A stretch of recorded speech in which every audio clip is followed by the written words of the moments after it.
সন্ধ্যা থেকে কাবাব খেতে খেতে আমি হাঁপিয়ে উঠেছি। এখন ভাবলাম যে বিউটি লাস্সি খাই। তো বিউটি লাস্সি এই লাইনে দেখা যাচ্ছে যে বেশ কয়েকটা বিউটি লাস্সির দোকান, তার মধ্যে থেকে অনেক খুঁজে টুজে বের করলাম।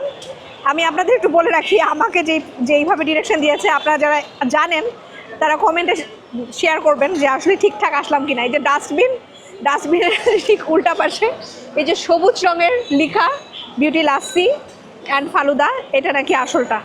তো আসেন দেখি, খাই।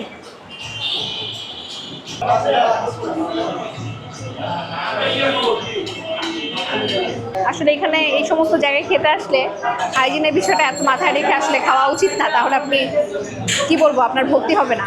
এই রাস্তা দিয়ে যাবো কিন্তু একটু লাস্সি খাবো না তা তো আর হয় না।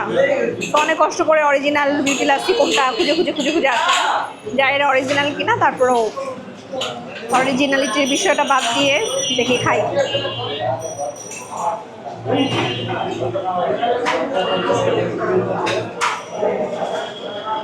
অনেক বেশি রিফ্রেশিং, যেহেতু লেবুর শরবত, আর এটা হলো ওদের লাস্সি।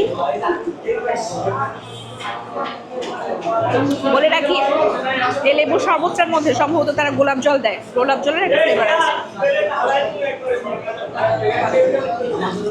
লাস্সিটা খুব পাতলা কিন্তু আলাদা একটা টেস্ট পাওয়া যায় বরাবরের মতো। তাদের তো একটা নিজস্বতা আছে।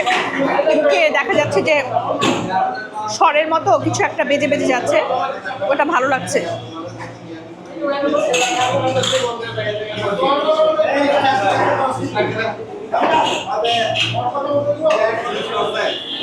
অনেক বেশি রিফ্রেশিং গরমের মধ্যে, তার মধ্যে কাবাব জাতীয় খাবার খেয়েছি, এক্সস্টেড, সব কিছু মিলিয়ে এইটা খেতেই সবচেয়ে বেশি ভালো লাগছে, তৃপ্তিদায়ক লাগছে।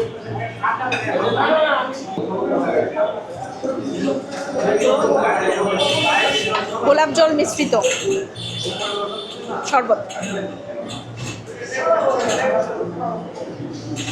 আস্ত একটা লেবু দেওয়া হয়। আসলে লেবুটা খুব বেশি টক এখানে দেওয়া হয় না, জাস্ট একটুখানি চিপে দেওয়া হয়। আমার কাছে মনে হয় লেবু আস্তটা দিয়ে দেয়, কারণ কেউ যদি টক বেশি খেতে চায় তাহলে সে অ্যাড করে নিতে পারবে একটু চিপে।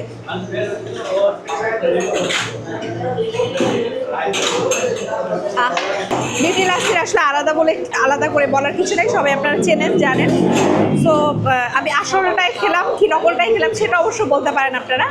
তবে এত কিছু খাবার পর এই লাস্সি আর শরবত দুইটাই খুবই রিফ্রেশিং লাগলো। এখন তাহলে বাসায় যাওয়া যাক। ব্লগ আজকের মতো শেষ করলাম। আবারও সবাইকে শুভকামনা জানিয়ে শেষ করছি। আল্লাহ হাফেজ। যখন রেস্টুরেন্টে খাবার নেওয়া হয় তখন একটি ভালো পোর্শন আলাদা করে রাখা হয় এবং সেটি পরবর্তীতে অন্যদের সাথে ভাগ করে নেই।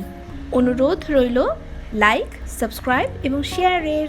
আল্লাহ হাফেজ।